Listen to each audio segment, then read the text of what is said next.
Listed everything to complain about the fact that his team's nickname is just a net. It's just a net. You didn't even throw that one in there, Kyrie. Chris Broussard is joining us now. All right, Broussard, Kyrie laid it all out for you. What'd you make of his comments? Well, look, I got to be truthful and fair to Kyrie. I listened to the entire 8 minutes and 12 seconds of his post-game interview. Wait, Nick has to put his violin down. Okay, go ahead. He was great. He said all the right things. And I don't mean politically correct things, but he said all of the things that need to be said right now about the Nets. He talked about their poor and horrible defense. He talked about them not being able to take all these bad teams lightly, which they've done all year. He talked about not settling for being average and mediocre. So he said the right things, but for that little 10, 12-second stretch where he just went off the rails and started making all these excuses. So, look, I get the frustration with your best player, a guy who's already had COVID, just by a strange incident having to sit out the last 2.5 games, and it'll probably be the next game as well. So I get that frustration in a shortened season where they need to be on the court together. But here's what I would say to Kyrie, James Harden, Steve Nash, all these guys. Stop just randomly sitting your stars out. They don't have time to waste. Even if they had blown Detroit out last night, I don't know what I could have taken from it because Kevin Durant's not there. These three guys need to get used to playing with each other. And we got to start seeing them on the court on a regular basis. Obviously, we can talk about the defense. They got to start focusing on that, on practice. And the way you become a good defensive team is when you have coaches that harp on it.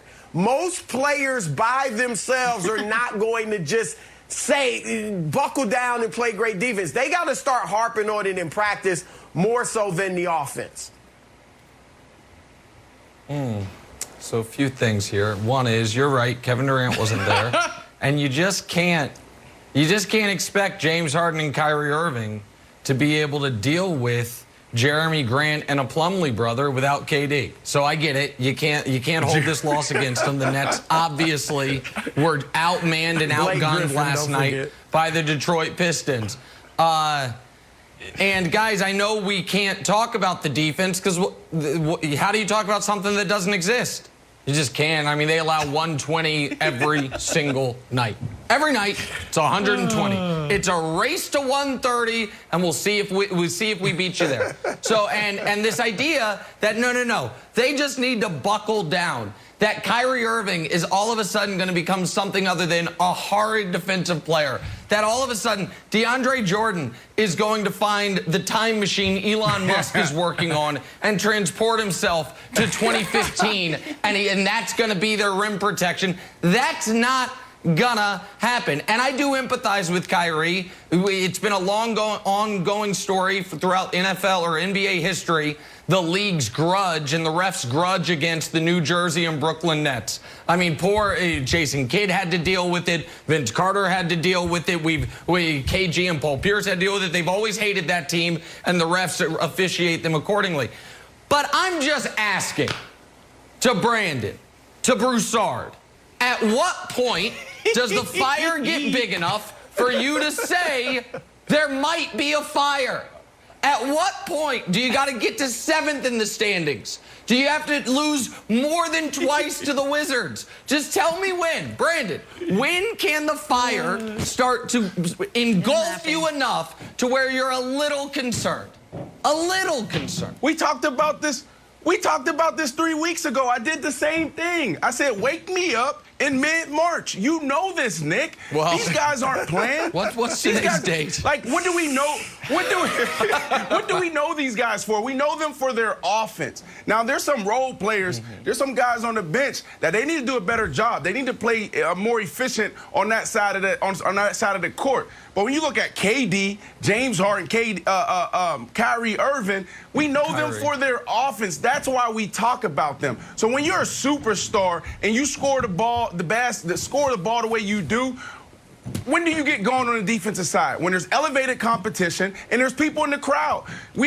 You can check the stats this year. When there's competition, they play well. When they're playing against teams like the Detroit Pistons, they lose because they're just not doing it. But, Nick, I do believe in defense, but defense is not the strength of this team, and it's not why they're going to win the championship. You know, if we want to talk about it, let's show you some things that we can fix and what will be improved come mid-March. Like, these are things that just can't happen. DeAndre Jordan, you're right. Like, what is that? Look at this. Ball movement. There should be movement on the defensive side. You got Kyrie just standing there with no type of passion, no type of oomph to trying to play a little defense. Look at this right here. Look at the backside help, Kyrie. What are you doing? Like, you know, keep your eyes on your luggage. DeAndre Jordan again. So I'm showing you these clips because these are things that will be fixed. You got guys just standing around, and this is what it looks like in the NBA in January, in February. This is a universal issue. There's 3 or 4 teams out there, Wiles, that's playing really good defense night in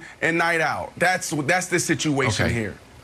Brandon, you should be a little bit nervous. Not wildly nervous, but a little bit nervous. And Broussard, you know when teams bring in like celebrities for pep talks, like you bring in The Rock or Tony Robbins? I think the Nets should bring in Aaron Rodgers to give his relax speech. He'll be like, guys, relax. I'm engaged now, but relax with an asterisk, because here's why. And you brought this up, Broussard, so we looked up, me and Dusty crunched the numbers. The Nets are 7-6. LeBron's first year with the Big Three, they were 8-5 after 13 games. So look, it's just one game. You've done it well. Also, their Big Three is actually just the Big Two. They've only played 6 games together, and they're 4-2 in those 6 games.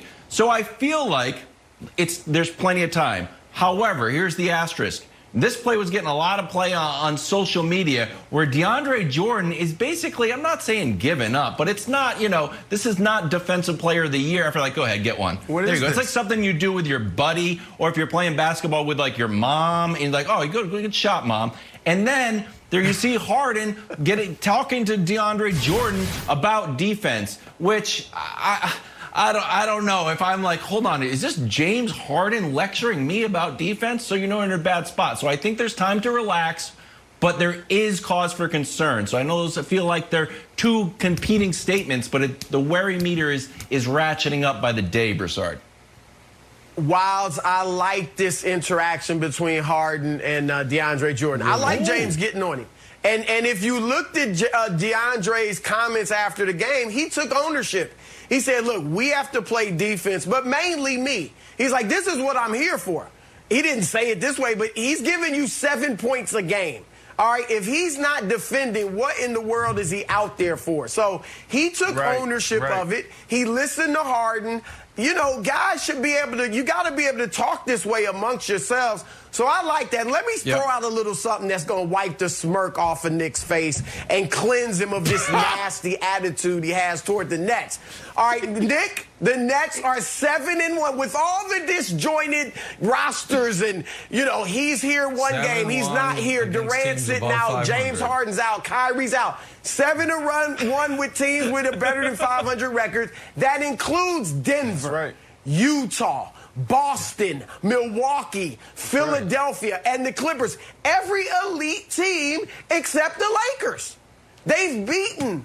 So slow down, buddy. I don't want you to get embarrassed. That should help them. That should help them in the AP Top 25 poll when it's released, and you talk about strength of victory, so I'm excited for them. In the actual standings, they are currently behind the San Antonio Spurs, who aren't even trying to win this year. But can I defend DeAndre Jordan before we finish? Brandon, before I go to you? Guys, DeAndre Jordan is not good anymore. It's not that he's not trying. He's not good. He's on the team because Katie and Kyrie love him. And this idea, this would be like, this is like in the playoffs last year. If we're like, man, why isn't J.R. Smith being better? Because Swish wasn't good anymore. He was there because he's Bron's guy. So this idea of, no, guys, once Steve Nash and Mike D'Antoni get the message,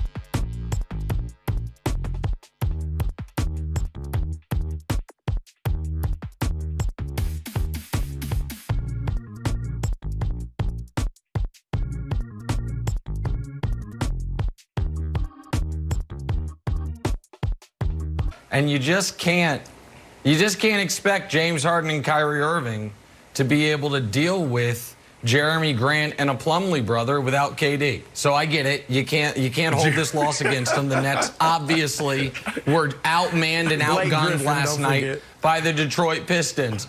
And guys, I know we can't talk about the defense because how do you talk about something that doesn't exist? You just can't. I mean, they allow 120 every